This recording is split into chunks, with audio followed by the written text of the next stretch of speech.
Hello YouTube, this is Keith Kevin Ken. How you doing? It's time again for another pocket dump deconstruction. What you see in front of you is what's going to fill my pockets today. I took pictures of all of this. I'm going to post it on Instagram around noonish, 1ish, 2ish this afternoon when I get a chance from work. Turned my iPhone 6S Plus from photo to video. Now it's time for another pocket dump deconstruction. Today is Thursday. We're over the hump. Even Thursday feels like a hump for me. October 6th, 2016. Thursday, October 6th, 2016. Yep. I say it all the time because we do this every single day. We've been doing it for over 8 months, every single day, and that's proof of it when I give you the date. It's Thursday. Here in the United States, Monday is Columbus Day. I know everyone in the United States doesn't celebrate the guy who sort of missed discovering us. But I do get that day off, so I love Columbus. Anyway, that's going to happen on Monday. I will not wait till late evening to do the pocket dump deconstruction on Monday, even though it's a holiday for me. But it will probably be a little later than 11 a.m. But, of course, just like we have been doing, there will be a pocket dump deconstruction tomorrow, the next day, the next day, the next day, the next day, the next month, etc., etc. Let's talk about the pocket dump for today. I did all that as if everyone who watches this watches it every single day. We do have a core following. Thank you very much for you guys. And I know people drop in and out. Thank you for everyone. Some of you are very brand new to this. I really appreciate it. We are doing this every single day where we talk about what's in Kevin's pocket. I am Kevin of Keith Kevin Ken. Let's do this. Today the watch is my Mont Blanc watch. Yeah. I do exactly what people who don't like this channel and criticize it. Every time I pull up a watch, especially my Mont Blanc, I can't give you more details. I'm sorry, you guys. I bought it over 20 years ago at a Mont Blanc store in the Atlanta mall, the upscale mall in Atlanta, and it just doesn't have any more information. Great battery run watch, though. I really like it. Let's see, the cigar today is a Cuban cigar, as it has been for over the 8 months that I've done this. I do have other cigars. I've just been on this real run of Cuban cigars because I love them so much. This is a San Cristobal from Cuba. And let's see. Oh, by the way, again, you may not be watching this the same day, but if you are and you live in Florida, my thoughts are with you. It's going to get hammered today with hurricane winds. My daughter and husband, her husband, and 5 grandsons are in Florida as well. And so they are all shuttered in. And they think it won't be as bad for them, but it will be bad. So hoping everyone can weather out the storm. I know a lot of people are leaving Florida right now, so thoughts are with you. And I'm feeling it too because my family and grandkids are there. Okay, this is my Schoen design pen. This is the brass design pen from Schoen Designs. Let's see. Made in the USA in Massachusetts. My skinny Mont Blanc wallet. The coin for today is not a proof coin, although I do have the proof coin. I'm looking for the shade. I don't even know if shade is necessary here. This coin right here is the Indian head. And let's see, without the glare, buffalo coin. It came from the U.S. Mint in 2001. It came as a pair, this one and a proof coin. It looks like, remember the Indian head nickel? Even if you don't remember it, Google it. Or buffalo nickel. That's what it looks like. It's a 1-ounce coin from the U.S. Mint. 2001. It was in celebration of the Smithsonian Institute. What a great pair of coins, and I'm so happy I have them. I do. I really like that coin. One of my favorite. That's for good luck. Oh man, I splurged on more blue scotch a couple of days ago, and I'm gonna use it. I need to get through this day. I wish it wasn't Columbus Day on Monday. I wish it was Columbus month starting Monday. I need one of those. Let's talk about the knives. Yeah, there's a lot of orange there. Yeah. There really are. You know, I'm really trying to feel good at work. You can tell by what I'm carrying. I have to tell you, there is a knife that got away. And I also will tell you that the knife that got away is the first knife that I reached for when I got up.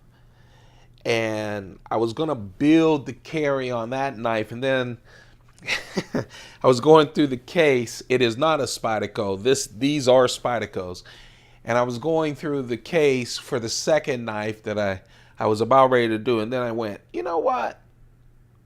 I need to feel good with what's in my pocket. And this is the feel good carry. This is the Spyderco Manbug. It's the burnt orange FRN scales. That should give you a hint. When you see a burnt orange scale on a few of the knives that came out this year, you know this is a HAP 40 knife.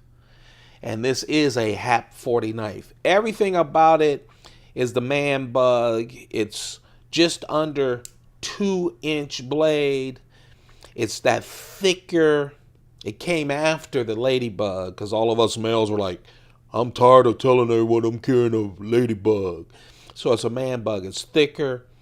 The blade is wider and a little thicker as well. Other than that, it's your regular one. But this burnt orange one has HAP 40 steel.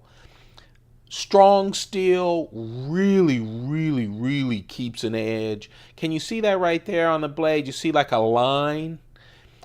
The part below that line is the HAP 40. The reason there's a line is Spyderco sandwiched the HAP 40 between two slabs of SUS 410 steel to make it harder and to make it even more rust resistant. So just harder, stronger, and more rust resistant. But this is the HAP 40. There's a number of knives in HAP 40. I'll show you all of them because I bought them all. Once we hit 1,000, that'll be one of those mini. I don't know how many. At some point, I'm going to have to sit down and start doing the research on these Spyderco knives for Spyderco Palooza. Spyderco Palooza that's going to happen once we hit 1,000. But there are so many collections within the larger Spyderco collection. That's why a lot of people collect Spydercos. That's why I get excited, because it's not only just the Manbug, but there's the Stretch and the Endura and the Firefly. You know, it's the Delica. That in itself, all of the burnt orange, all of the HAP 40s, that's a mini collection within a collection. Same thing with coins, same thing with cigars. You want Cuban, you want Colombian, you want Nicaragua, you want American. There's so many different, same with watches, same with booze, same with everything. So some people do what they call type collecting. They only want certain things. So in this case, if we were talking about type collecting for Spyderco, then, you know, it might be I'm only going to collect knives from Spyderco that were made with Peter Carey. Okay? And at this point, you'd only have two of them, the Firefly and the Rubicon, and I'm going to carry both of those. But man, there's two more. There's two more collaborations from Peter Carey that's coming out this year. The Rubicon 2, and what's that other one? Let me grab this thing here. Yeah, it's live on tape. Let me see. I just grabbed this. This was behind me. What's that other one? Let me see here. And then, there we go. And then the magnitude, even a bigger beast and all purdy and stuff from Peter Carey. So if you were collecting the type collecting of only Peter Carey Spydercos, by the end of the year, you're going to have 4 unbelievable knives, 3 flippers, and then this baby. I love this little knife. You guys know it. Every time I pick it up, it's just purdy. It is the Peter Carey collaboration with Spyderco. It's called the Firefly. Hey, have you guys, I don't know what kind of, knife guys are all over the place, but I love good movies. I really, really love sci-fi. And I love Firefly. This is Firefly. If you haven't checked out the movie or the 1 season of it, check it out. It's on Netflix. It's a good series. Anyway, this is the Peter Carey Firefly, and man, it's so nice. It's nice to have a wonderful knife that's under 3 inches. This blade is 2.7 inches, VG10 steel. It is in just this wonderful package. I'll tell you, Spyderco does smooth G10 like no other. They really do. This orange G10 is so smooth, so wonderful. I love how you get just the texture of it is wonderful. And then this bolster, yeah, it's real carbon fiber. They have stainless steel liners. This bolster going into the G10 is just seamless. It's just a wonderful knife. And it's sub 3 inches, 2.7 inches, so legal in most places in the United States. What a wonderful carry. I'm excited about carrying it. I also like that Spyderco trying to make this like the Peter Carey custom, and also just trying to make it special, has this special customized clip for Peter Carey. This is tip down. You can move it over into tip up. Let's see. Nope, no left-handy option. But again, what a wonderful knife. I just love it. You guys know this is in my wheelhouse. This is my speed, my size, this and a little bit bigger. I just love those. I'm a big fan of the Rubicon. Now, I'm going to tell you why they're coming out with a Rubicon 2 this year. And I'm a big fan. I know online and everything, the high expectations of the Rubicon was unfreaking believable. It was like the high expectations of the Nirvana, Spyderco Nirvana this year. You know, the knife that even all the custom people wanted. You know, one of those knives. Well, this came out and there was disappointment in it. I'm disappointed in the Nirvana that I talked about. It's getting better, and we'll do another video on it. But this puppy is just, I love it. It's 3D carbon fiber, so you cannot say they skimped on materials. I'll tell you one of the criticisms that people thought they skimped on materials. They have this wonderful Peter Carey pivot with the orange G10 around it. But this carbon fiber is wonderful and molded. You see how it's all molded and rounded out. Full tie liners. I mean, they're skeletonized, but they're tie liners. The backspacer, again, orange G10, and it has this flare on it. You know, just gives you a little bit in the palm. It has jimping. It's smooth jimping. I'm not a huge, I could care less that much about jimping, but I know there are huge jimping people.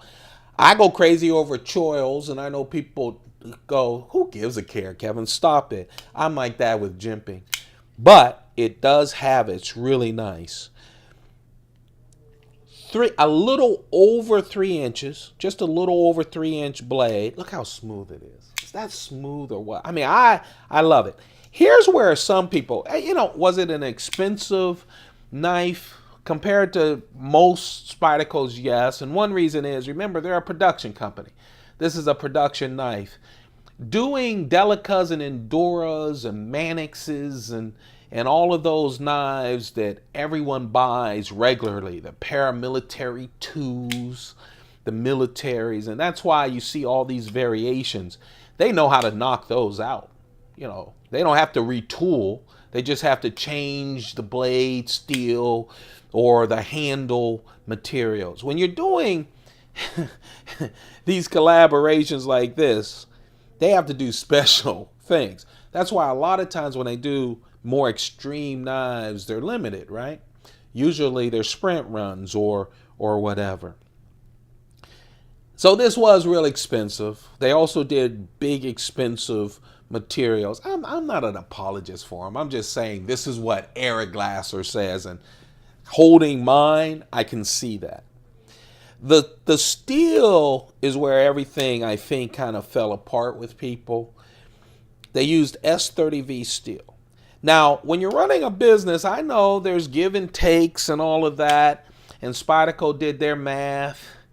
And so what really happened, a lot of people didn't like the fact that it was just S30V steel. Now remember, Spyderco is doing a lot of S90, and now they have a production run, the Blurple run, of S110V steel. I bet if this was the first S1, this wouldn't have been the first, because I've had some sprint runs at S110V from Spyderco. But if this would have came out like that with S110V, this thing would be a classic and everybody would just love it, right? But it didn't, and so there were disappointments. The other thing is, when you clip it to you, it takes up room. You know, all of these, and look, if you have one knife, that's fine. This is light. It is an EDC knife. It's a fancy knife too. It's really nice. I carry 3 of them. One is a keychain knife, so it takes up less space than most people's keychains, so that's not a problem. I always pick a knife that goes into the sheath. In this case, so I only have one knife clipped to me. In this case, it's going to be the Firefly in the small sheath, Chris Reeve sheath. Again, I have 48 Chris Reeve sheaths. Half of them are large, half of them small. I like this because I can just drop it in, and it's just nice, right? Just nice and handy, and it keeps my smooth G10 smooth, etc. This one will be clipped. It does take up space because it's a little fatter. So what Spyderco is doing is they're coming out with the Rubicon 2, and it's going to be a lot less expensive, and I'll tell you why.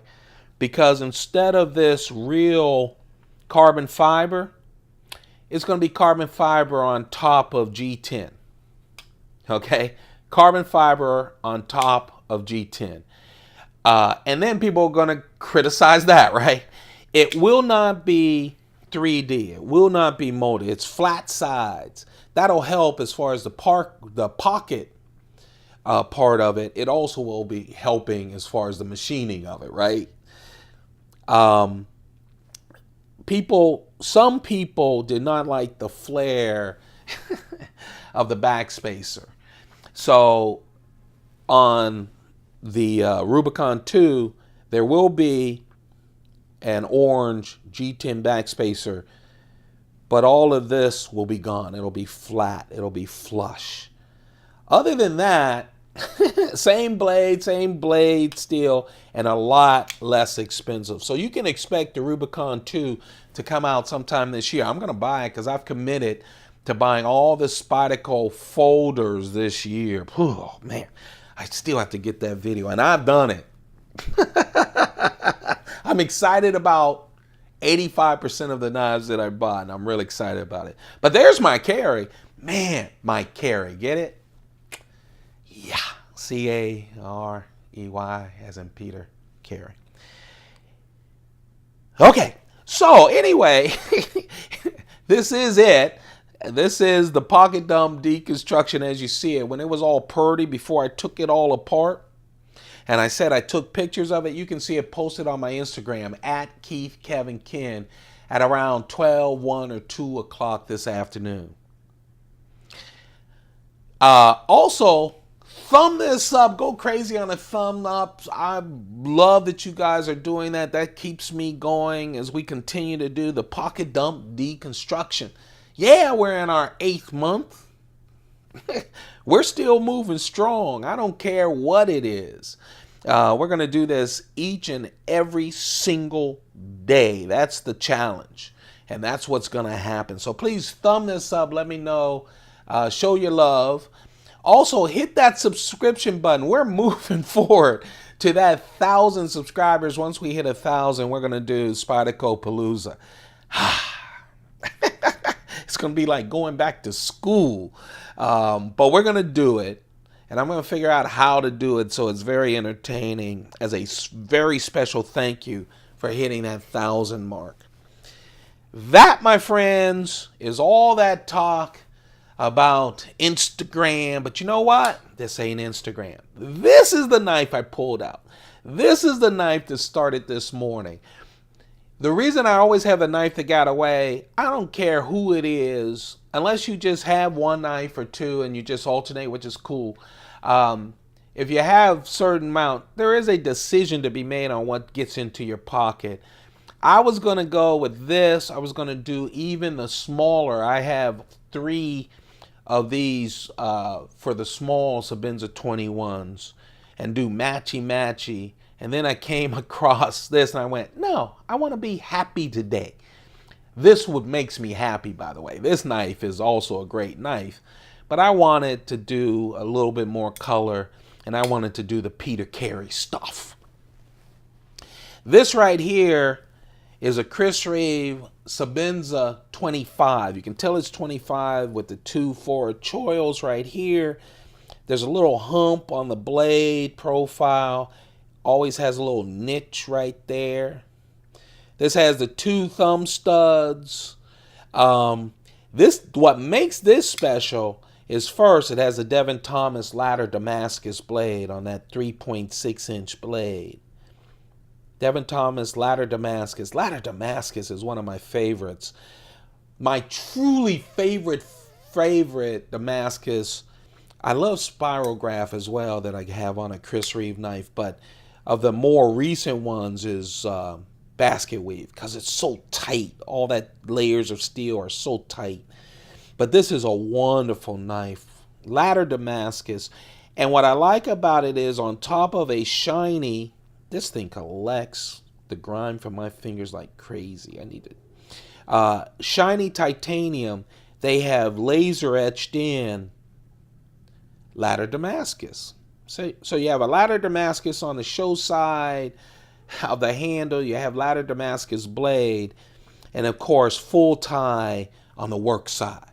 You know it's a work side with the lock and the clip because it's that pure tie. But here it's shiny with all of the ladder Damascus, which matches the blade. I love this thing. I have a Sebenza 21, large 21 as well, out of this style.